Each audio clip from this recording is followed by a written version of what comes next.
Fans, we are back live once again on the Cheap Heat Productions Podcast Network. My name is Jack Kilby, no gimmicks guy on the socials, and I have a very special guest today on the podcast, a man who really caught the attention of the wrestling world early and really made a name for himself. You'll know him primarily from Herb Abrams' UWF, Universal Wrestling Federation, but man, he's got quite a story about his tenure in the business and many aspects that really haven't been discussed before. I'm pleased once again to have on the man known as the Wild Thing, Steve Ray. Steve, thanks so much for coming on tonight, sir. Hey, you know what? Thank you. And I heard you are quite the thing up in Ireland. So to all those Ireland people out there, hello. And I love McGregor too. Well, he's certainly a polarizing figure in the Emerald Isle, but much appreciated your shout out. We are Ireland's top pro wrestling YouTube channel. I guess it's a good place to start, Steve, to ask when you were a youngster growing up, were you a fan of the business, and how did it come to pass that you decided to pursue it? I know you have an athletic background, which I'm sure you'll touch on, but was there a factor or a moment that made you pursue wrestling as a career? And you know what? You asked the best question right there, because no one ever really got into the nuts and bolts of it. All right. As a kid, I started sports at 7 years old, and I have a thing where I just love being everybody's Superman. So if I can put a smile on your face, if I can see that look of proudness or impression, if I can make a great impression on you, then I'm going to do everything in my power, to do that. So sports was just natural for me, playing t-ball. I was an entertainer there, and I knew that because I would pretend like I was going to strike out. The ball sitting on a stick, right? So I'd hit a home run every time, and I would dramatize the crowd. So I was a natural, just didn't know it, the tie-in with wrestling at all. So I almost want to say that wrestling is a God sport. Like God wanted me to go into professional wrestling. And I'll tell you the reasons why. It's very fascinating. As a professional wrestler, you become a 3D chess player. So, and I want people to think about this. What 3D means is if you have let's say that on Charles in Baltimore, okay, and that's 2D. So now 3D is when you have the building, let's say it's the Ritz Hotel, and now you're going to go up the floor on the 13th floor, which they don't have. And on the 13th floor, now you're 3D because you're on those two streets up in the air, and you're able to look at all, north, south, east, and west, right? So that's what 3D chess is. And everybody talks about that with Trump. He's a 3D chess player. Every professional wrestler is a 3D chess player. And so that professional wrestling, what it did to my entrepreneurial mind and what it did to my life. And guys, this is surprise the heck out of you, but I think professional wrestling is why I ended up getting a security clearance and working as a senior military advisor for defense contractors, all because of professional wrestling and how my mind, I'm not afraid of talking in front of generals, and I'm right there to give the ideas and suggestions. So it really created a tsunami. So, but let's get into the part of the question that you asked. I was destined to be a pro football player until I went to go play my first year of college ball. and I was being recruited heavily by, well, I got recruited by the Razorbacks, and then they wanted me to go play for junior college, which was Butler County JUCO.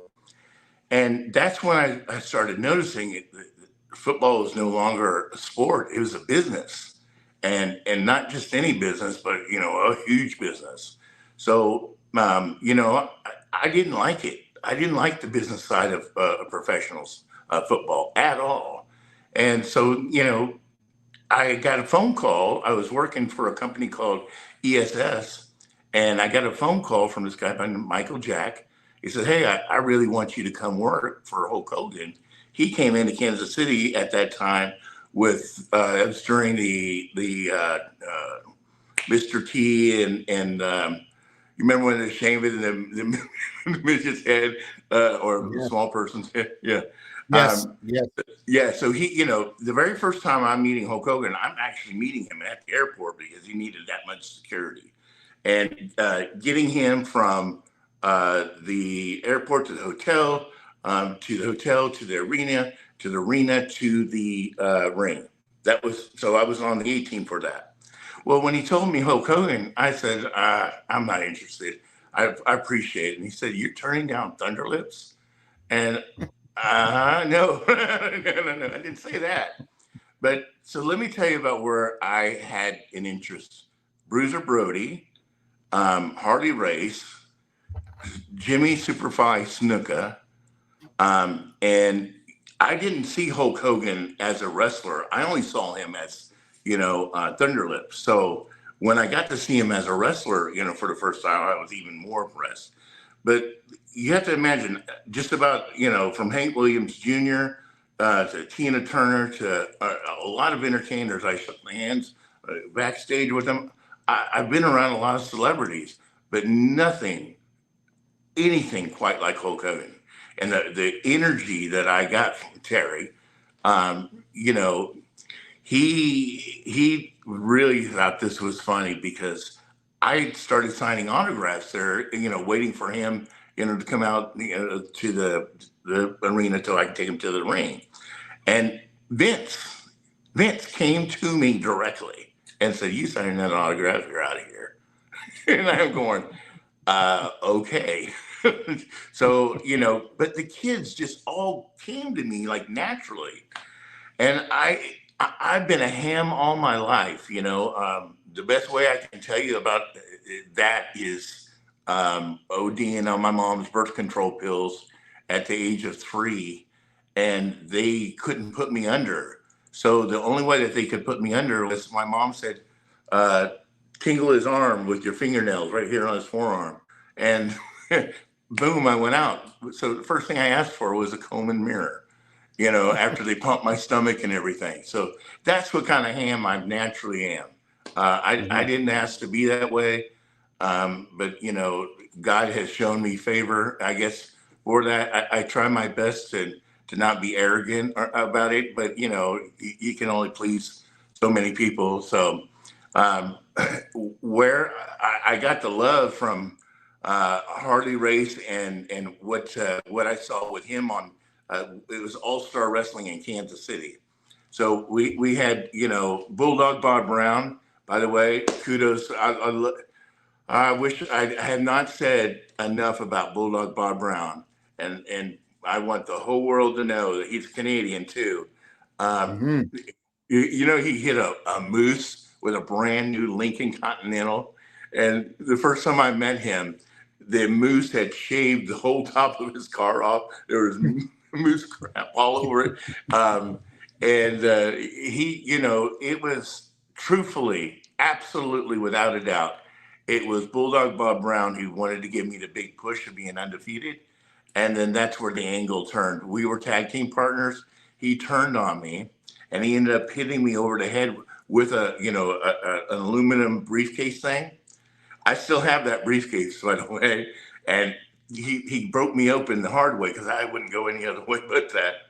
And brought my brother down to the ring. My brother was, infuriated because I have a little bit of an unorthodox wrestling style, and it's completely seen with Dr. Dusty Williams because I decided he's a football player. I'm a football player. And we had a 3-hour drive back home from North New York, upstate New York, down to Manhattan. And so for 3 hours, we talked about, I hate babyface matches. I've never seen one that I liked. And I said, how would you like it if we did something different? And let's not telegraph. Let's not let's go into this where like football players, we know how to do that, and make it totally unorthodox. Have you seen that much match all the way through? 100%. Yeah, I just watched it this week as well, and it's amazing. Did you see when he ran my back through the post? When he seemed to throw you like that. Yeah. I am, just so all the fans out there, I'm paying that price right now. I'm at here. Let me take it. I'm at this place called Restore. Okay, Restore. What they do is they give you cryotherapy. Are you familiar with that? Yes, sir. Okay, so they also have IVs. They have these compression like socks, red light therapy, and everything. So we decided to do the interview right here because this is where I spend most of my time trying to rehab my body back to being normal. So the owner of this place, he took a liking to me and said, "Yeah, sure, you can absolutely do an interview here." So. Nice. They're actually closed right now for their hours. But have you ever heard of an oxygen chamber? Yes, sir. Are you familiar? Okay. If I don't know if Hulk Hogan was doing this, but if he could have done this oxygen chamber, this is kind of what it looks like. Let me see if I can give you a light. If you see that. Yeah. So there's two of them in here. But if you do this, it will adjust your neck back to where it needs to be. And the red light therapy helps with the blood flow of your body. And then we have it's an ice box. You get inside and it drops your body temperature down to, well, you drop it down to even more than that. But it's like, instead of doing ice water, you just stand in the box.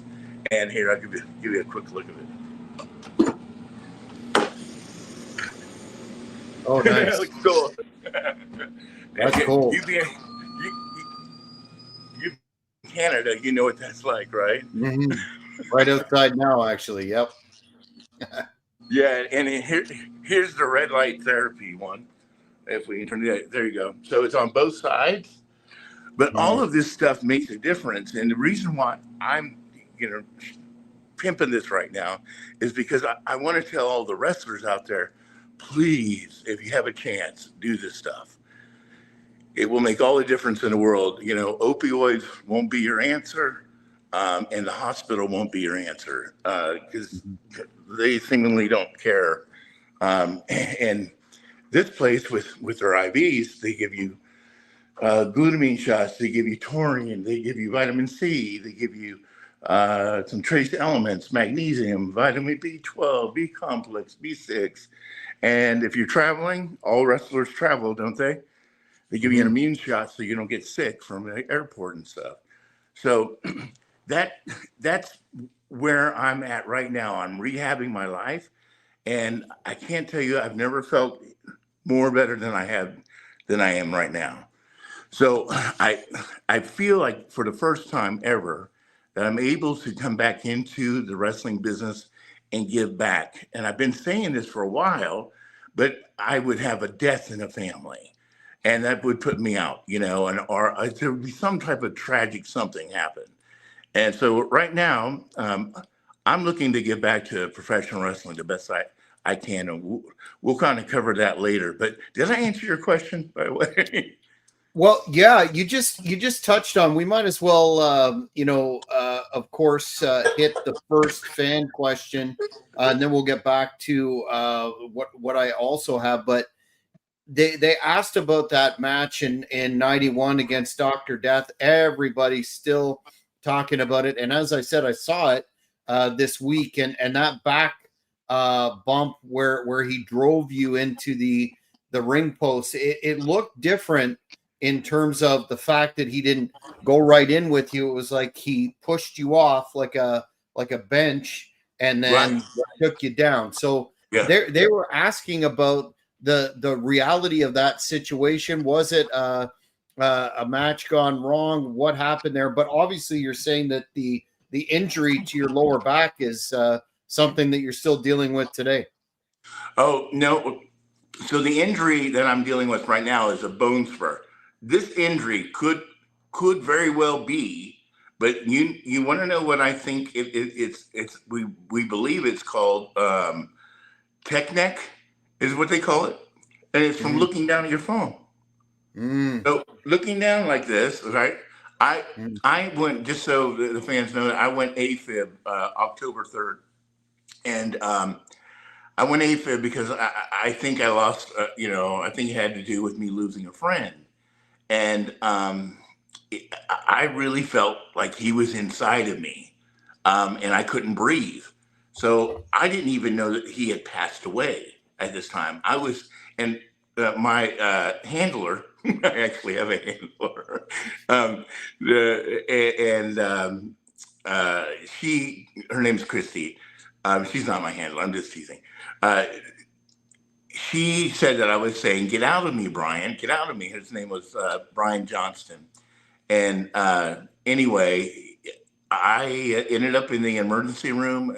I was in ICU, and they did the X-rays, and they told me what was going on with my neck. But the AFib is real, and it could have extended its way into a stroke. But I ended up surviving that. And why am I losing the question now? So ask me the question one more time. the deal where you're the back bump on the Oh, post that's looked it. really vicious with Dr. Death. Fans are Right. still speculating as to what went on Okay. there. Was it something to do with Herb or Oh, whatever the deal that was? was just one of them. When we started locking up, I told him, I said, let's start with the lockup. And I said, lay it in. And I'm going to lay it in too. I looked at some of my kicks on him, and you got to remember, I'm kicking who's known at that time. That's before he went into the WWF. I'm kicking the world's badass of professional wrestling. And if you ask me, I think that our match was one of the matches that really started the whole shoot thing. I'm not saying we're the very first one, but we definitely sticked out. I came back into the locker room. Everybody was looking down. Nobody was celebrating with me, and I'm going, "What do you think of the match?" And even my good friend Brian Blair, he didn't know what to say, and so we literally snowed over everybody. We turned everybody into marks that night, Mhm, and that's a good thing. That's what the business is all about, right? And mhm. so, I can say that what we did was our job. We just, Dr. Death, I wish he was here to prove exactly what I'm saying is to be real. But the best way I can define that for you is if you ever get a chance to interview um, uh, Cowboy Bob Orton. Sadly, you can't interview Mr. Wonderful. Mr. Wonderful was like a father figure to me, and he took me under his wing, just like B. Brian Blair did it, and Cowboy Bob Orton. These were gods. I was wrestling, WrestleMania 3 wrestlers that were all in WrestleMania 3. Those were gods. they were Mhm, they were bigger than life people.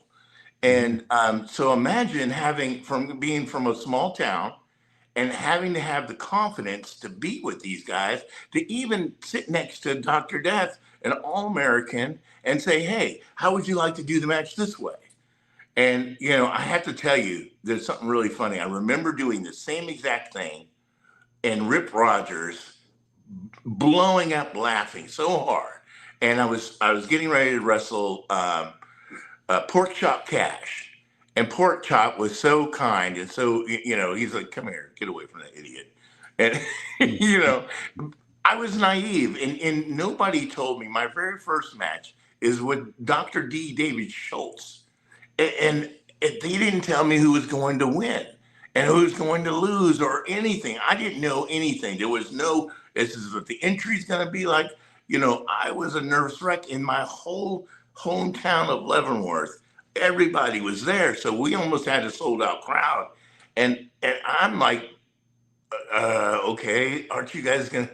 Too bad they didn't have cameras to see my face backstage.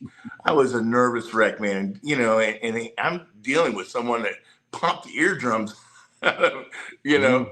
And so, again, I didn't know how big of a deal it was for me to get put over as much as I did. For me to win over Dr.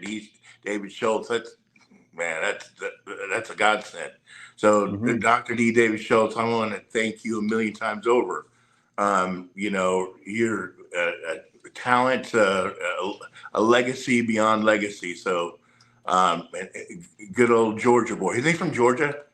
Right? I think so. Yeah. Yeah, he's spooky. He's scary, doesn't he? He's like, you know, he's got that attitude where you just almost like a Harley race, but you know, Harley race will just co-cut.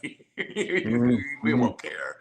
But I do like him. You know, he's a gentleman for sure in the business, and that's, you know, I would tell you that I was so blessed as a young 18-year-old kid going into the business. When I showed up at Memorial Hall in Kansas City, we're doing TV. This is my first event with Dr. David Schultz. I pull up in a limo. Okay. I negotiated a deal with Rusty Eck Ford in Leavenworth, Kansas to give me a limo to drive me to all my matches. All I had to do was tear off a Ford Man t-shirt and I would get a limo. And then I worked out with a highway patrolman. So the highway patrolman would escort me with the lights on to the matches. And then I negotiated a deal with a guy who had a plane. So now I'm flying planes to all the matches. And I became like larger than life. But you guys, you know what?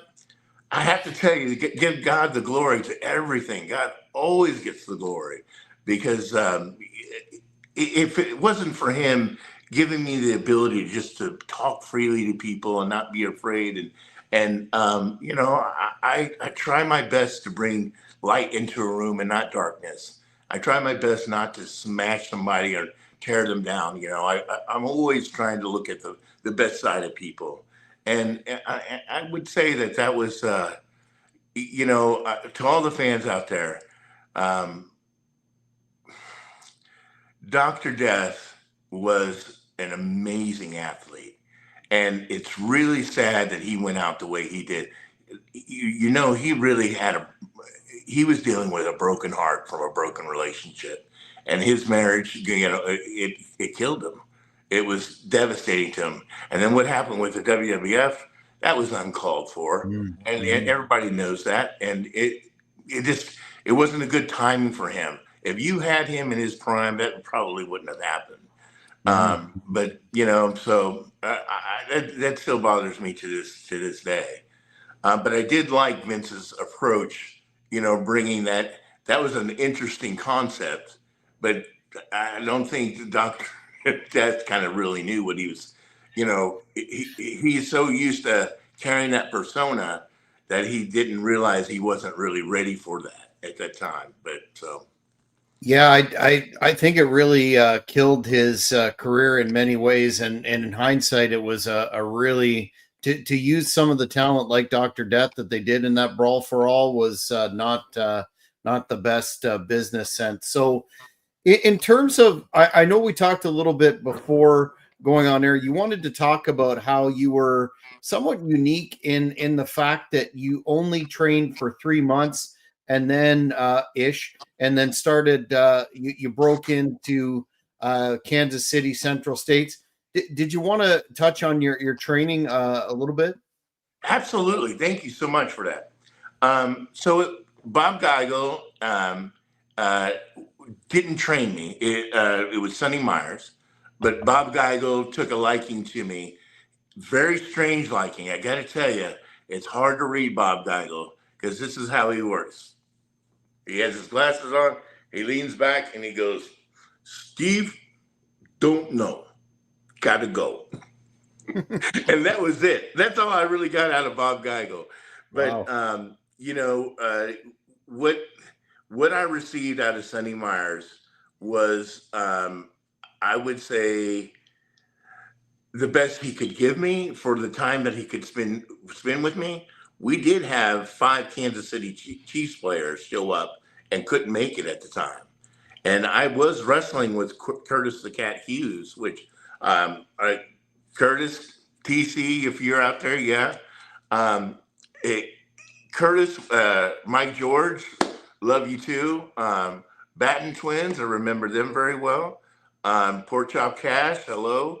But we had, that was that was the end of the territorial wrestling. All Star Wrestling was big in Kansas City for the longest time, and that's why, who owned it. It was, well, was a main owner when that was Harley. That was his. He was like a silent, he background guy, but he was really the nuts and bolts. And man, I just found out where Harley was living, in Kansas City, because uh, my pastor lived right next door to him. And boy, he was like in Beverly Hills in Kansas City, had one of the nicest homes, most well respected man of Kansas City.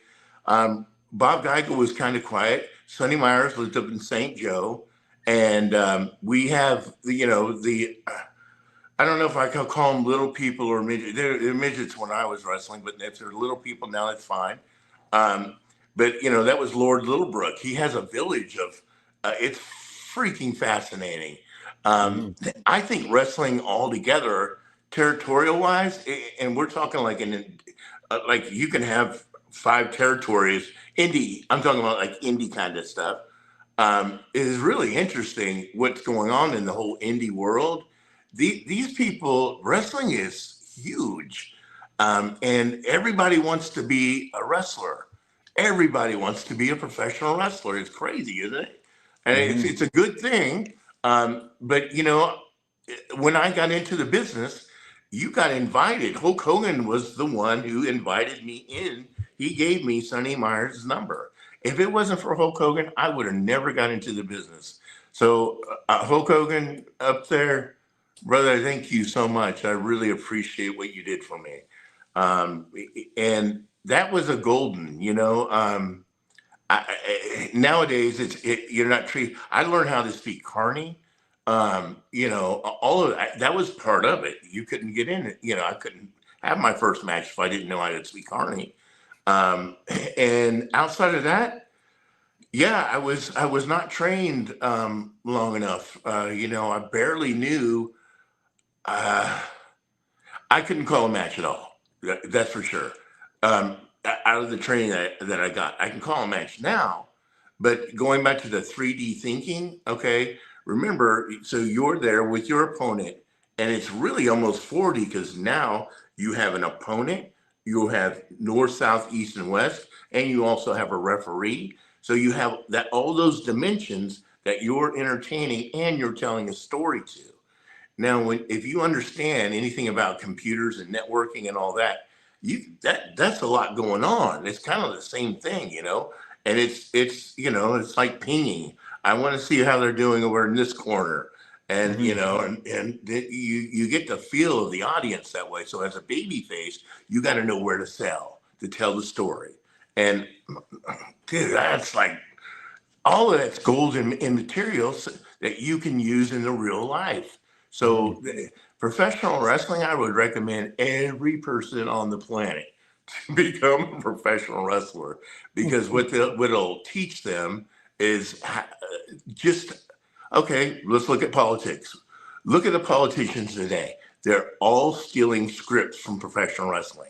They have the baby faces, they have the heels, they have the checkered floor, the working duality, right? It's good and bad. That's what professional wrestling is mastering duality.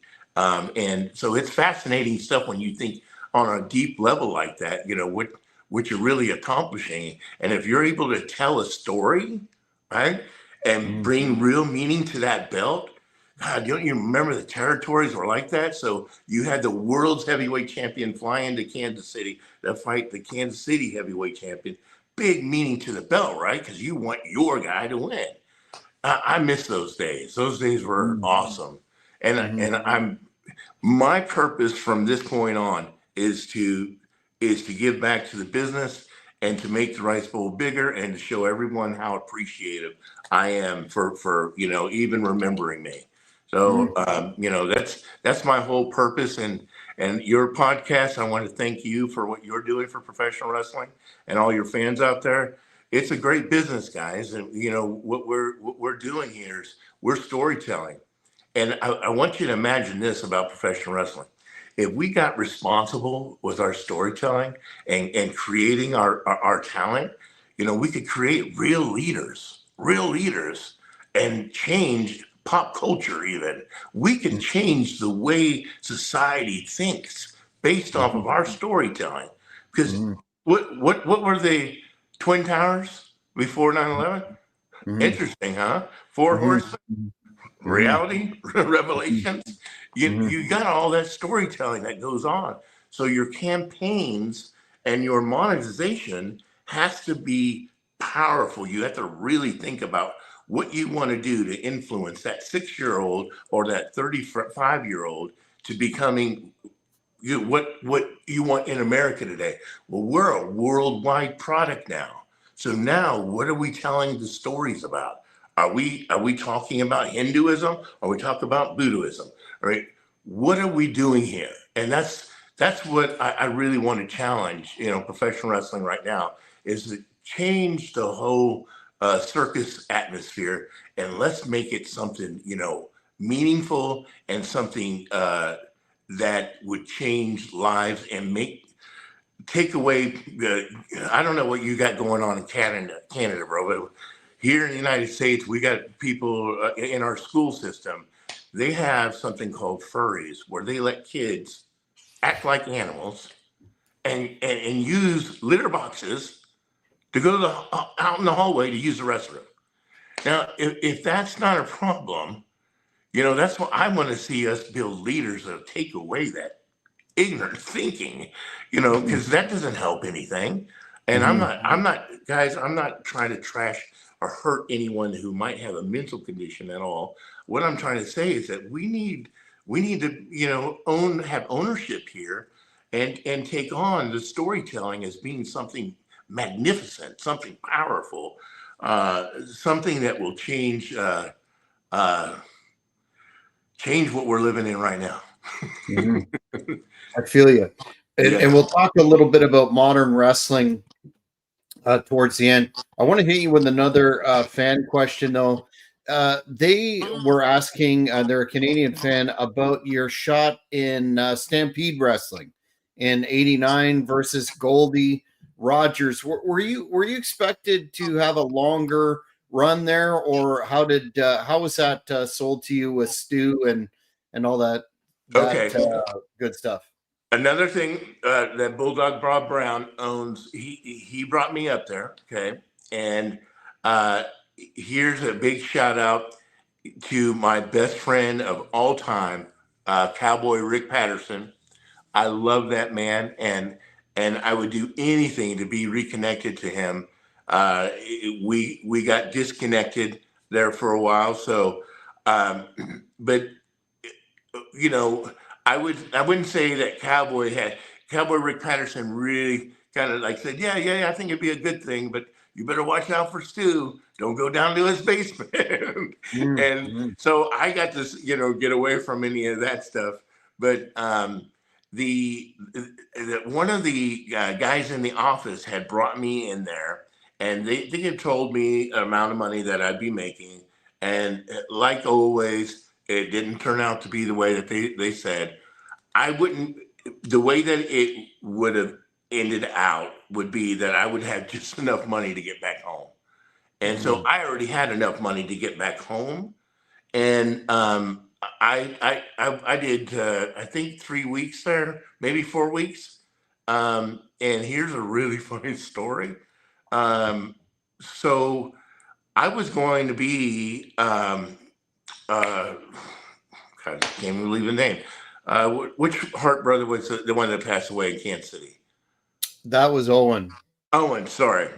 Mm. Owen and I were supposed to be tag team partners, and I loved Owen. The Hart family, my hat goes out to all of them, and I love Canada, but I couldn't survive off of that type of money. It just wasn't, going to work for me.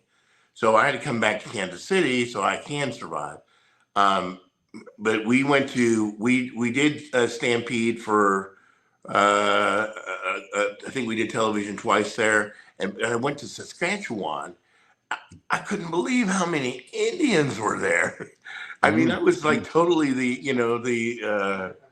I don't know. It was just crazy. Everyone looked at me like I was like, "What are you doing here?" So, but it just didn't work out. I had another little situation similar to that.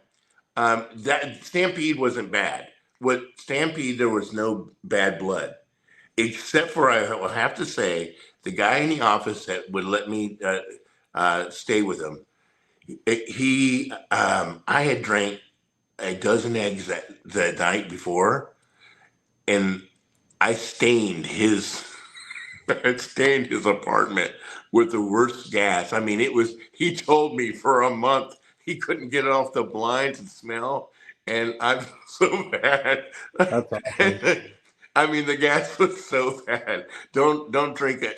Don't never drink a dozen uh, raw eggs. They weren't cooked even. Cook them. And Eat the egg so whites only. yeah, but global wrestling, now that was a different story.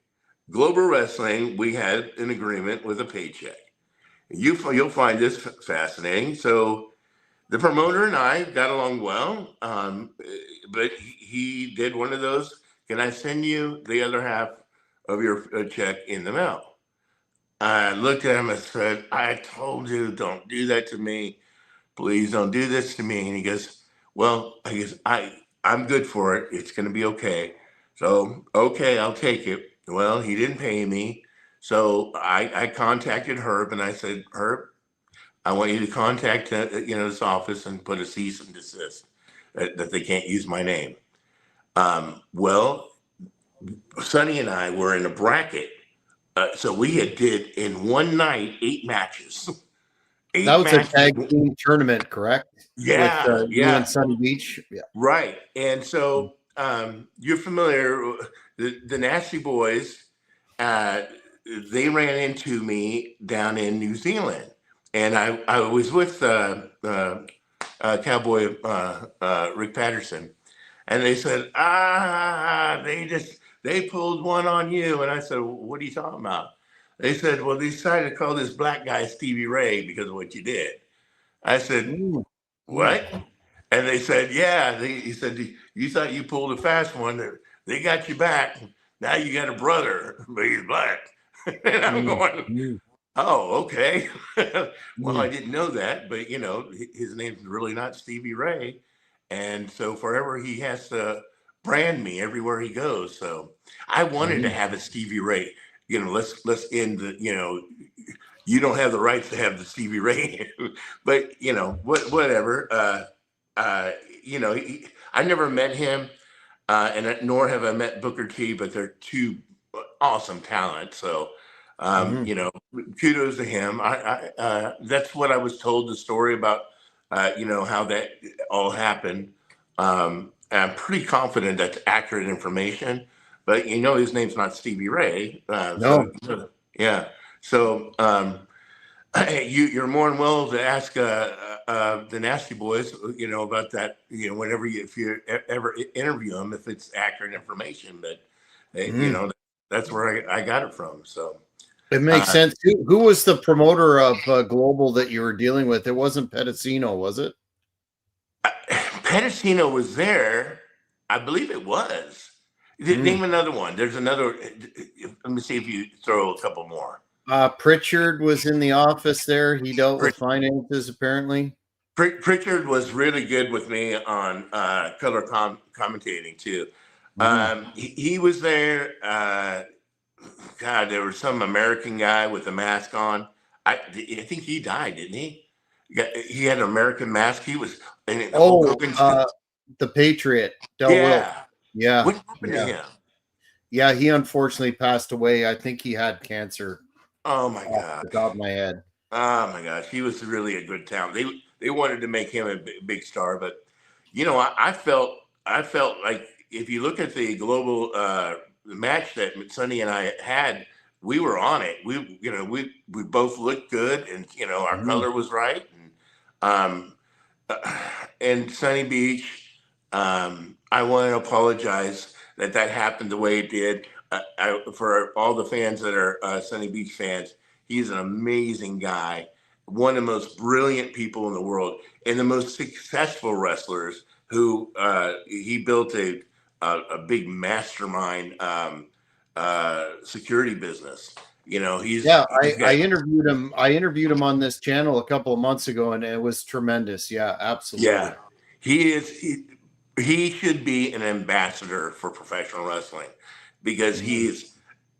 What I would say about Sonny is that you will never ever get him to go against his word. Everything he puts on his word, he's golden. So and B. Brian Blair, same way. I miss.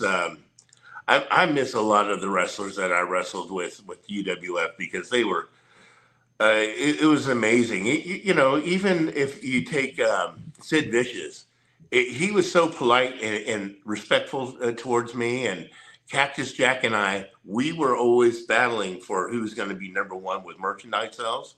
So it Mhm. was between him and I think Dr. Death or Paul Orndorff was, second or third. So, but him and I had the number one merchandise sales. And another, I, I this might have been a work, but I saw Ric Flair really tear into um, Mick Foley or whatever you want. I don't even what is his real name. Mick Foley. Yep, that's his real Okay, name. Cactus. okay. So um, I see him tear in about his wrestling style, and then I'm going, "Come on, Rick. Why don't you talk about Butcher? Bruiser Brody was kind of like that, or the Abdullah the Butcher was like that. That business hasn't changed. He didn't do anything wrong. You might call him a backstreet wrestler or whatever you want, a backyard wrestler, but no, that man, he jumped off the top turnbuckle onto a concrete floor to give me an elbow. Hmm. Hmm. That's it. That's all I have to say. Hmm. Yeah, Hmm. that's called Unbelievable. dedication. Now, Hmm. Ric Flair, he's 75 years old and he takes backdrops still. So that's Hmm. called Hmm. dedication. Hmm. So you know what? Mick Foley should always be considered. Oh, and before I go any further, um, Butch Reed, Kansas City wrestler, very good friends with one of his cousins, and has he made the Hall of Fame yet? I don't believe so, but he's overdue. 100%. Overdue, overdue, Hmm. Hmm. absolutely overdue. It Hmm. has Bulldog Bob Brown made the not at all, right? Not Okay, even well, that historical wing. I don't think Bulldog's in there yet. okay. So all the wrestling fans, please write in and demand for those two guys to be put into the business. I mean, into the Hall of Fame. Nobody deserves it more than those two guys for sure. And so who else do I need to volley for Kansas City? The Batten twins, they were great too. Hmm. Even uh, Pork Chop Cash. That guy and the Cuban Assassin. Is Hmm. he in there either? Um, I don't believe so. I uh, don't believe so. we need a. Is the Hall of Fame owned by the WWE too? Well, there are a couple of Hall of Fames, but the primary one that everybody looks at is the WWE Hall of Fame, and it's always a hot topic around WrestleMania season about who's not in, who's in, Right. that sort of thing for sure. Well, so I hope that there's no prejudice here, because I don't care. I feel blessed already. Put me in the Hall of Fame or not. I'd rather see this. Absolutely, Bulldog Bob Brown. I'm going to start. You're going to start hearing me talking about that more often because he definitely deserved it. Sonny Myers deserved it. well, we said Butch Reed, we said the Batten Twins, even Rip Rogers. I don't know if he's in it, but He uh, should be too. Absolutely. yeah, he's a good trainer. Um, Mhm. and what about how are they handling the midgets for the Hall of Fame? Are they in it? Not You one. know what? I don't believe so because of, various reasons. They were such a draw, but for the modern fan that didn't, grow up in that period, they wouldn't understand what a draw they were and what a, significant part of the business they were, unless they're doing a general induction with several of the big names. But I wouldn't hold your breath. Wow, Little Tokyo has not made Mhm, it. mhm, mhm, Wow, that blows my mhm, mind. Most exploited human beings on the planet were mhm, those guys. And, mhm, we used to pick them up, and they were the most quiet, polite guys on the road. Just sit there and just barely can get a conversation on. They're all quiet and just very mhm, professional. I really mhm, loved them. mhm. Um, did Doink the Clown ever make it? Matt No, Matt Bourne? Bourne. No, no. Kudos to Don't Matt Bourne. know. Matt Bourne and I in South Africa. Matt would. He said that he followed Hacksaw Kim Duggan's lead on this. We would go into a hotel, check in, take the bed mattress or the mattresses, and put it up against the wall, and then we had to fight, fight. Okay, to choose who got rights over this and got rights over that. Matt Bourne grew me up so fast and turned me into a man, Mhm, in the business because I was a little bit shy and bashful at that point of, I didn't know how to use my strength. I'm trying to, shake the hands like wrestlers do, mhm, and mhm, and so he really got me to understand who I was in the business, and I started feeling a lot more relaxed. And I shot up to one of the things that most people aren't aware of. But when I went to South Africa, Sammy Cohen had came up to me and said, "Hey, Stevie, my boy, hey, I want you to go out to the ring here and take Tiger Singh. I want you to take these handcuffs and cuff him to the rope and beat him the hard way. If you don't, I'm gonna have to send you home." I'm 18 years old, and I'm going, seriously? And he goes, "I just got here." He goes, "Well, you're gonna be going home if you." So I'm an 18-year-old, so pretty influential. I said, okay. So I went out and did exactly what he said. I had no idea that the fans were all Muslim, and I had to go out with my American flag all taped. oh And boy. yeah, and the security left the building. And you've seen those matches where it's just the light shining down on the ring, right? And Mhm, you've seen mhm, it where the beer and everything gets thrown in, right? It was mhm, one of those matches, but uh, you know the security's left, and Tiger Singh says after he's gashed open the hard way, he says, "Get next to me, they won't hurt you." And I'm going, and so they wouldn't throw anything because they could hit him. And so, I'm going, "Hey, brother, I'm sorry. I'm just doing what I'm told." He goes, "Don't worry, buddy. Just keep your mhm, eyes open." And mhm. so there was a wrestler by the name of Spider. And Spider, if you're out there, brother, you are my hero. I've never seen this ever happen in my life.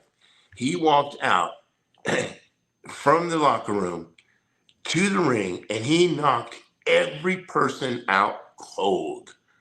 Cold. I mean, pow. And he was like a Wow. 6'5" pirate looking wrestler. And he he reminds me of a friend of mine, Michael Kevin Levitt. He's an actor, and Michael Kevin Levitt really plugs the UWF every chance he can. And so Mhm, does another guy by the name of Gino Cuddy.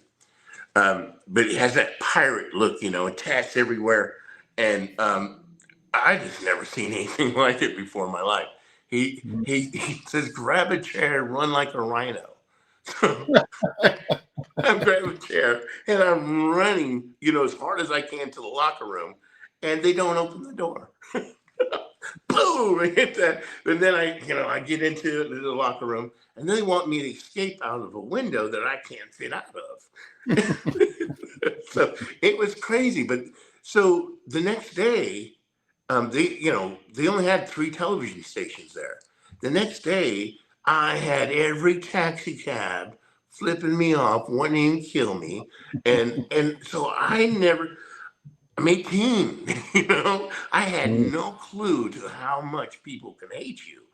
And Mhm. so when we had the next match there, it was South Africa's first ever cage match. And now I'm fighting Tiger Singh and Gamma Singh. And Mhm. there's the wrestler that I was wrestling with, his name was Scrubber Daly. Okay. And here's the funniest thing in the world. When we had to be snuck into the ring because they were waiting for us, they wouldn't let cars come in. They were they were literally stopping them to see if we were in there. And so I ended up hiding, and I don't know how he hid me. I can't remember. Um, it, I can't remember, but they hid me.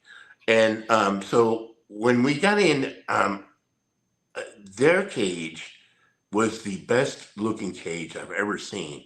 It was real wrought iron, and squares like this. So it wasn't a chain link fence kind of cage.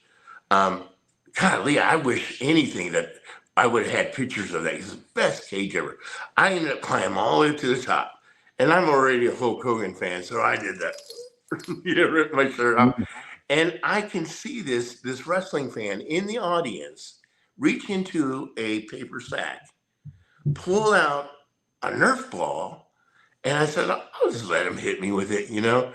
He hits me right in the eye, and it knocked me right off the cage. It was a frozen grapefruit, Oh and I'm no. blind in one eye now for that. So hopefully, I'm going to Bali and we might have to go to Bangkok for this in about a week, and we're going there to restore our body and get back into good health.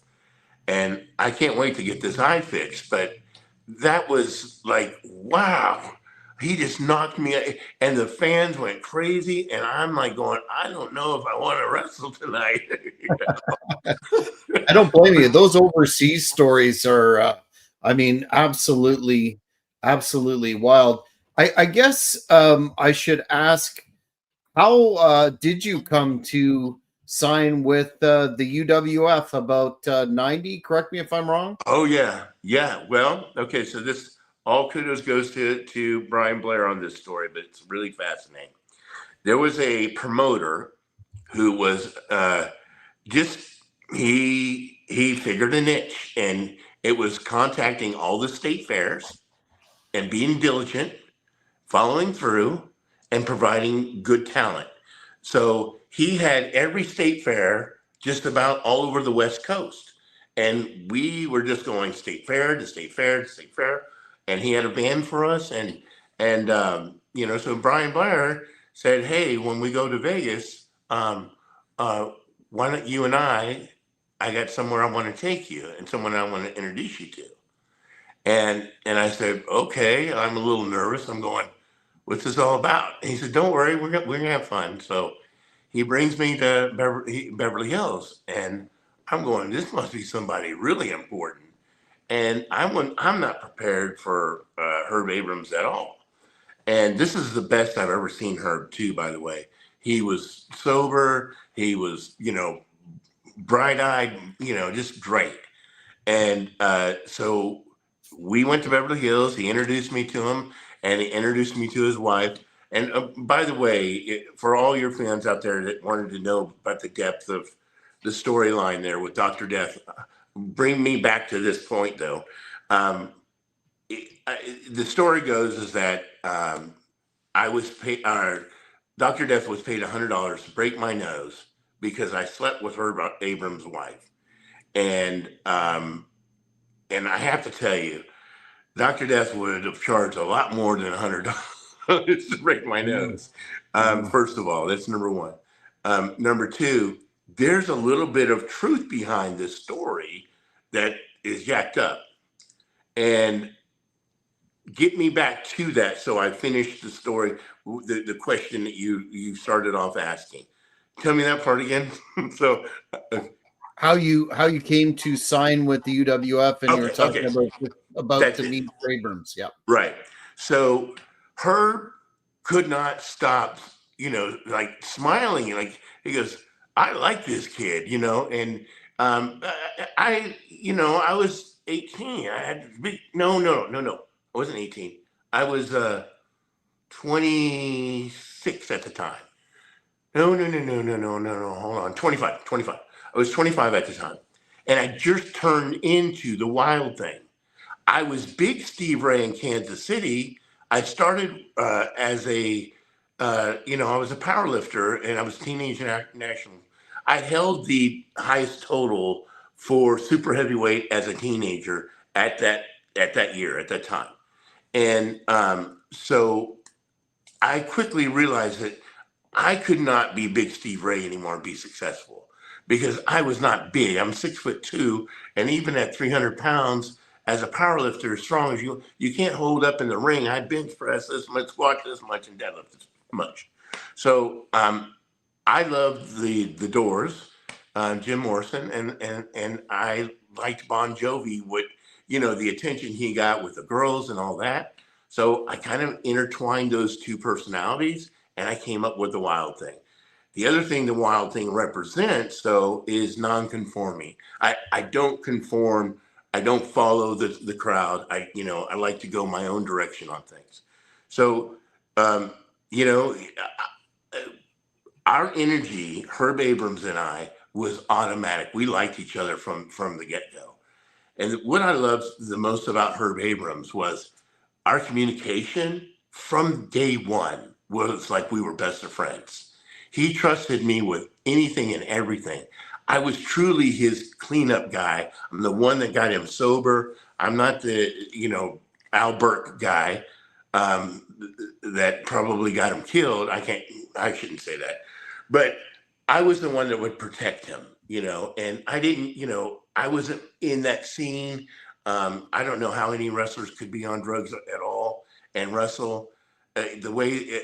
I'm even shocked that wrestling, there isn't an epidemic with pain pills and opioids in wrestling because it's the hardest thing on your body. But I never saw pain pills being passed around like candy, not one time. But again, I got out of the business. Let's see, 2000 and about one was my last match. So the opioid epidemic didn't really hit that hard, but you would have figured that wrestlers would have been in on getting opioids or something for the pain. Most of us were really about the same age. Well, that's not true. No, it's not true. I can't explain to you why wrestlers weren't all taking pain pills. The older ones like Bulldog Bob Brown or Rufus R. Jones or any of them. They just for some reason that's why you shake the hands real light, and that's why you don't have that full body contact because you got to be able to protect your opponent. And I would say that's probably key. So that's Herb Abrams took a big liking to me, um, and and it was like magic between the two of us.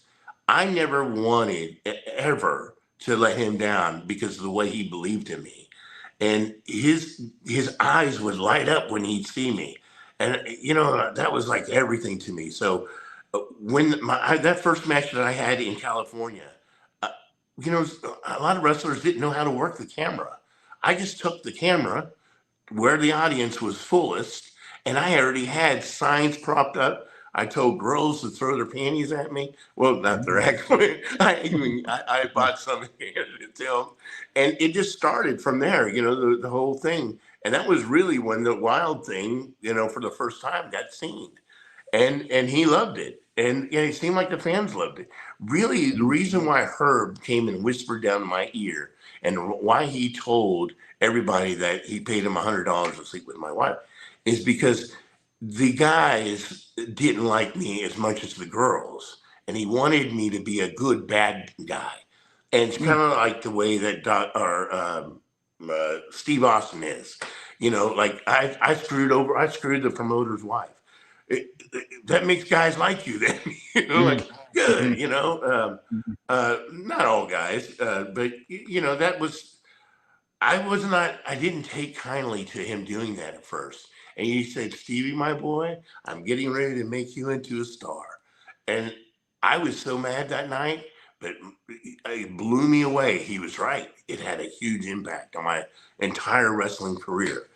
Not only that, if you paid an analytic company to look at the UWF and write down the angles and what we did with Herb coming in, to the ring and all the stuff he started to do, all the antics and stuff. It really looks like the WWE or WWF was following a lot of our stories that we were telling, even using like Beach Bra. They stole a lot of our stuff, and so uh, whether it's gimmick infringement or not, we're all into business, to make money and do well. But at the end of the day, Hurt had something that no other promotion had. We were number three, I would say, kind of WCW, UWF, and I think Herb had something going there. Here's where here's what made Vince so pissed off and angry at Herb is literally Vince didn't have an answer to the talent that he would let go that was worth millions because he injected millions into building their names. So, uh, all Herb did was say, come to Papa. And, that's how he got Andre the Giant. He was so close to getting, Hercules Hernandez was one, and also the Ultimate Warrior. A lot of people don't know that either. Herb had lots of money. He just didn't like to give it up. Yeah. So that if that answers your question, how it happened there with Herb and I. Hopefully, I got that answer for you. Yeah. That makes total sense, and it's a testament to how interesting the situation was that fans are still talking about it today. I got to ask. Sorry, go ahead. So let me finish so I got called from Herb to come do hard copy. This is where the truth to the story comes from. And so I said, I'd love to. I'd come down there. And a lot of times he'd give me the keys to another car and I'd go to work out at Venice Beach and just, make a little vacation of it. So who wouldn't want to stay in Beverly Hills? And his wife, Murray, she was always nice to me and respectful. Well, her and I were alone at his house for 4 days calling hospitals, jails, everywhere to see if anyone's seen, this man. And he just picked me up to the airport and just dropped me off and was gone. And so we had a podcast to do, not podcast, but a show for O'Reilly was on there at the time for hard copy. And so for the 4 days and nights, I'm working diligent. She is, and I still get to go to the gym and work out. But it was stressful.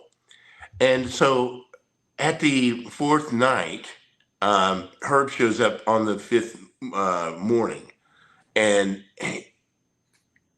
we had like a couple of glasses of wine, and so she's wanting to know about me being the Wild Thing. Like, tell me about you being the Wild Thing. What's that like having all these girls wanting you and blah blah blah, and so I and those questions started leading into other questions, and I had to just stop her. I said, Murray, you probably don't want to ask those questions because it'll lead into something else, and then before you know it. And I said, I just don't want to do that. And so I was being respectful. But what she did when Herb got back is tell Herb that I tried to make a move on her, or, yeah. And, yeah. So Herb, when he picked me up, not when he picked me up, but when Herb and I left his house, he went and took me and bought me a Invicta watch, which was a real big thing for wrestlers at the time, because he felt so bad for leaving me like that. And I said, you don't have to buy me this watch. He said, well, I have to buy Murray something, so I might as well buy you something too. And I said, well, Herb, and he told me, he said, well, Murray said that you tried to sleep with her. And I said, well, Herb, we need to turn back around right now then, because that's a flat out lie. And I'm willing to, just watch my facial expressions and watch what happens when we'll talk about this all three together. And so he said, no, he goes, I believe you. I believe you. But that's where there's some truth to this story, because when he said that he paid Dr. Death Steve Williams because I tried sleeping with his wife, it was a little scary, but not really, because you can obviously tell he bends down. You can see him. You can tell he's saying something to me, and he tells me to take a swing at him. So that wasn't part of the show, and he just ad-libbed that whole thing. And what he did by doing all that changed the whole dynamics of who I was in the business. It was the first time that I ever got attacked, in the wall of professional wrestling, where just about everybody in the business knew who I was. And and that's where the contract came in. That's when WCW flew me in, and when the WWF, I think they were WWE by this time, flew me in, and the rest was history. Unfortunately, or fortunately, I had a beautiful son named Stefan, and I got to be there as a father for to watch him grow up, and and I ended up having another boy named Malachi, and so I ended up having two healthy boys. I've been out of the business, totally away from it, and then I get a call from Dark Side of the Ring.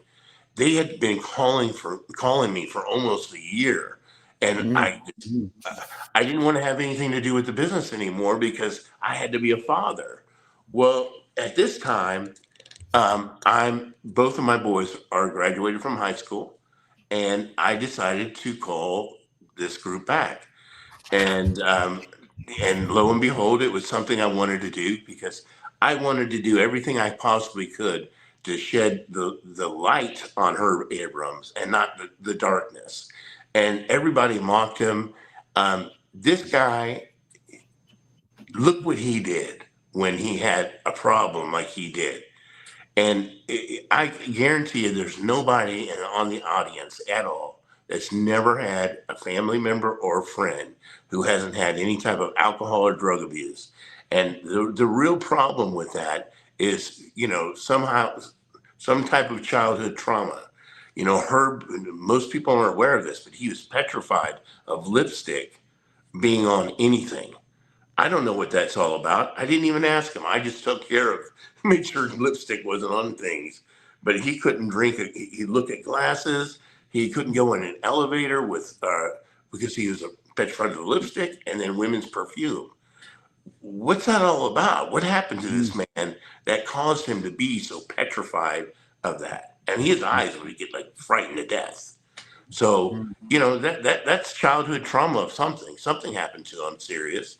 And so I've had my own personal experiences with family members and friends. Just losing a friend. It's not fun to lose somebody, and if someone loses someone to drug or alcohol, it's even more painful. So I've got a big heart for people that have to go through that, and.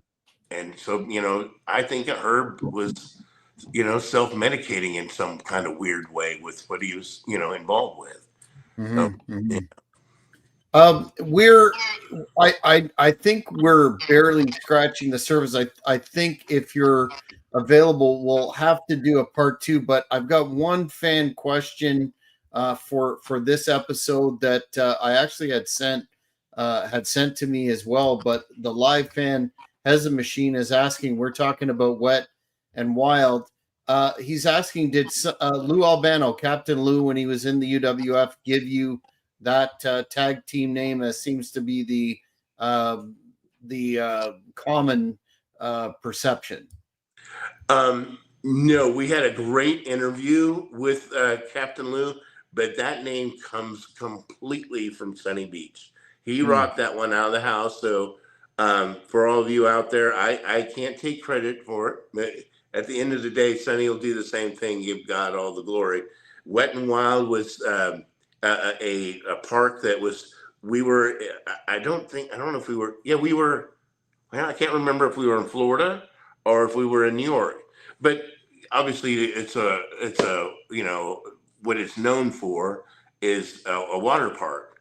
I think they're still around, but it fit. It was perfect, because I'm the Wild Thing and he's Sunny Beach, and I loved that. I loved it. I wish Sonny and I had the opportunity to really run as tag team partners, a full, run. But, you know, we seemed to get into the business just as it was teeter-tottering out of the whole steroid scandal and everything into a whole new level of entertainment.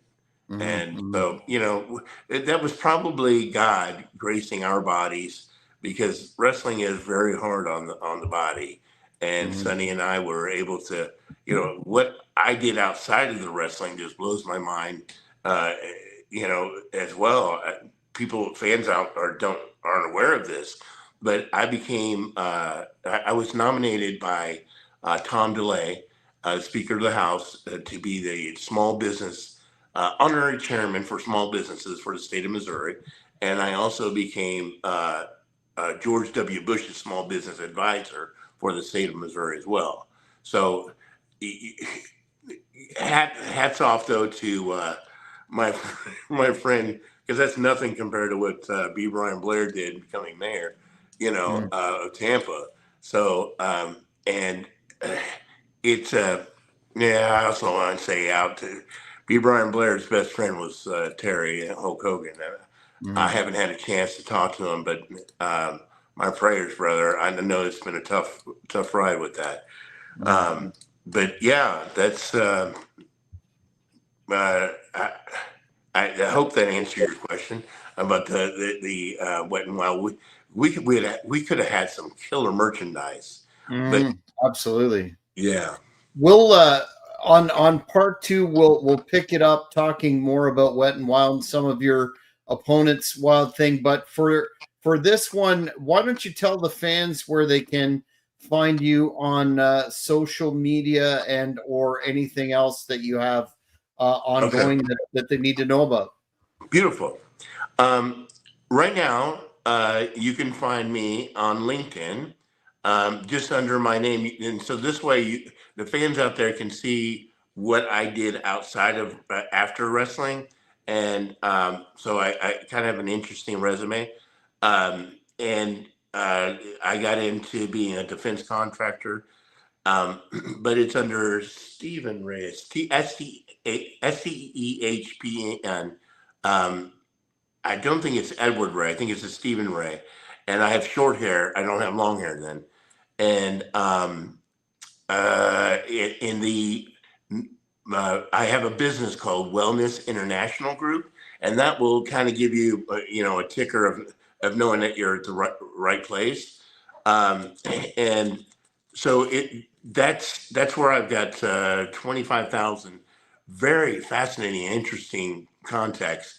At one time, I had over 100 active generals and 4 Rothschild people, lots of actors, and I developed quite the oh God, what's the word I want to?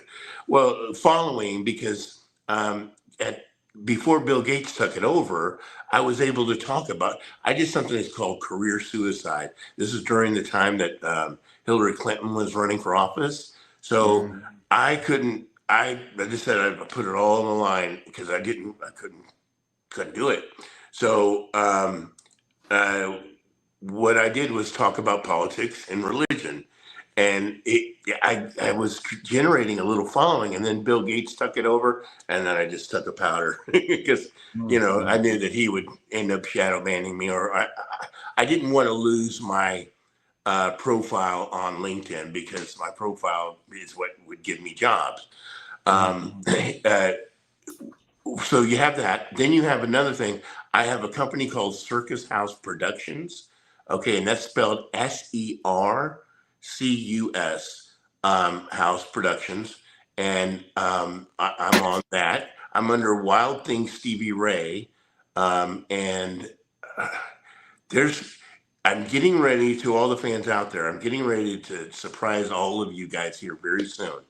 The UWF is finally going to have a platform where you'll find merchandise, and none of it bootlegged of any kind.